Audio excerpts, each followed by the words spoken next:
President Trump said in a tweet Saturday that China wants to reach a trade agreement with the U.S. so badly, and that the country also might be rooting for a Democrat to win the 2020 election. China wants to make a deal so badly. Thousands of companies are leaving because of the tariffs. They must stem the flow, he tweeted.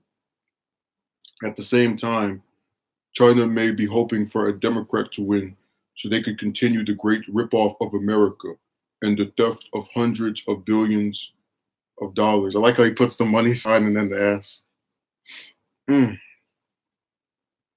His tweet came a day after he said the United States was talking to China, but is not ready to strike a trade deal. We are talking to China. Let me do the voice again. We are talking to China. We are not ready to make a deal, but we'll see what happens, he told reporters. They want to make a deal. I'm not ready to make a deal. It's like he's in some kind of bet to use the word deal as many times as possible. Negotiations between the countries are expected to begin again in September, but tensions have escalated in recent days. The Trump administration has imposed a 25% tariff on a separate $250 billion in Chinese products, and the president has recently threatened a 10% tariff on a separate $300 billion in Chinese products.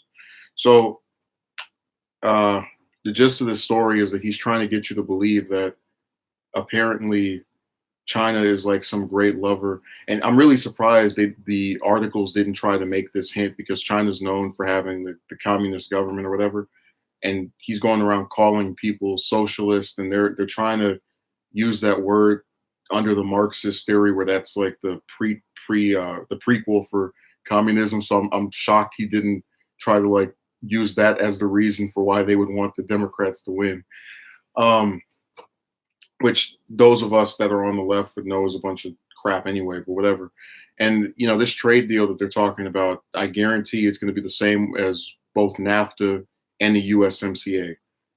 No protection for workers' rights, and jobs being shipped overseas to whichever respective country he does this with. So in this case, it would be China, where it's the same labor or work, with the exception of the person who works getting receiving less compensation for their time and efforts. It's like every trade deal is just trash, man.